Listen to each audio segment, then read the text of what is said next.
you ever wondered how a small company in war-torn Japan became one of the giants of technology and entertainment? Or why even today, when we hear the word Sony, our minds fill with images, sounds, and memories? And most importantly, how did Sony become more than just a brand? How did it become a part of our lives and our dreams? I've always been curious about the story behind that simple name. A story that began in the ruins of Tokyo but reached the hearts of millions around the world. Sony didn't just make products, they created imagination. And maybe that's why it's one of the rare brands that has left its mark everywhere. From transistor radios to PlayStation 5, from sound to cinema. It all started in 1946. Japan had just emerged from World War II. The country was devastated, hope was fading, and survival was all that mattered.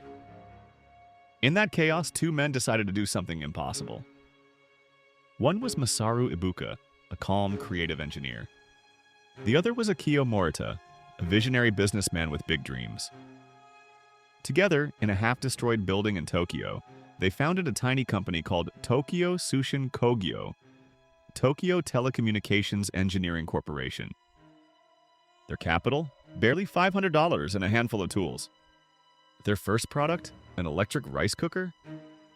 But soon they realized the future wasn't in kitchen gadgets. It was in sound and consumer electronics. In 1950, they built Japan's first tape recorder. For many Japanese, it was the first time they had ever heard their own recorded voice. That moment felt like magic. Then came the real turning point. In 1955, they dreamed of going global. They needed a new name, short, international, and easy to remember. They chose Sony, a mix of the Latin word sonus, meaning sound, and the slang Sonny Boy, which meant a young, energetic person. In simple words, the boy of sound. From that day on, Sony began to change the way the world listened. In 1957, Sony launched the world's first pocket transistor radio, and it changed everything. Until then, radios were huge boxes sitting in living rooms. Sony made music portable. Imagine it, an entire generation walking through the streets with music in their pockets and headphones in their ears. They sold over 5 million of those radios and broke into the American market. But the real explosion came in the late 70s. In 1979, Sony introduced a product that redefined music and lifestyle, the Walkman. A simple device that taught us what personal music really means. Within 10 years, over 50 million Walkmans were sold. It wasn't just a gadget, it was a cultural symbol. Freedom in your pocket. A private soundtrack for your own life. But the story didn't end there. During the 80s and 90s, Sony entered the worlds of television, movies, and gaming. By acquiring Columbia Pictures and later Sony Music, it became more than a tech company. It became an entertainment empire. Around the same time, Sony engineers partnered with Philips to create the compact disc, CD, the first high-quality digital audio format. And then came the revolution of gaming, PlayStation. In 1994, Sony launched the first PlayStation console. The first true 3D gaming system that used CD-ROMs. By 2005, over 100 million PlayStation 1 units had been sold. And that was just the beginning.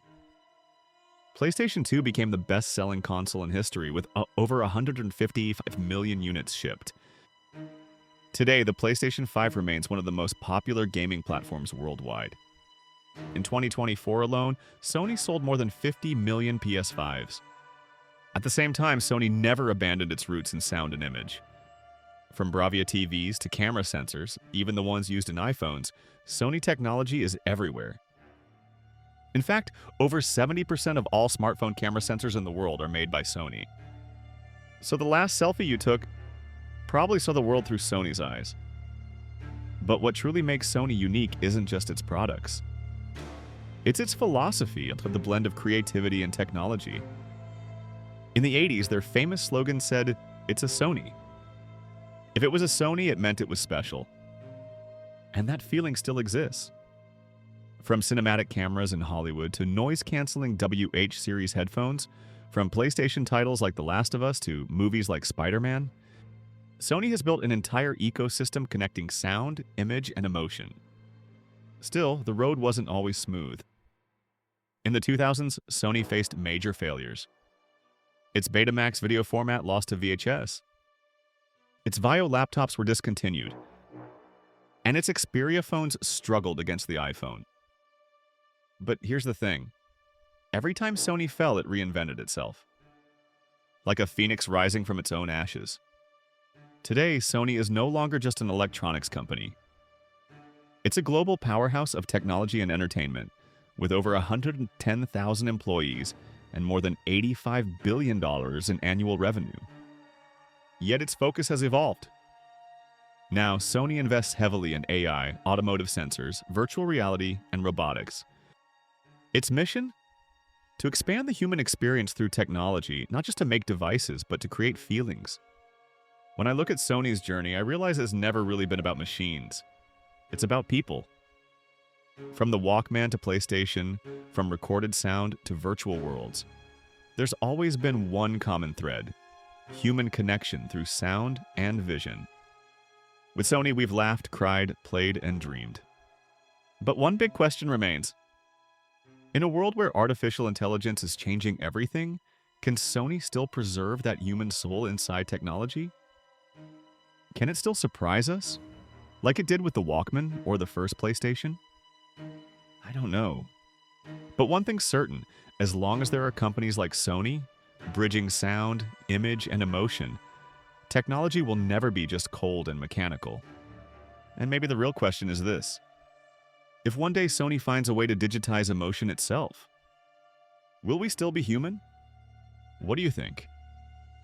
Drop your thoughts below, because this conversation is only just beginning.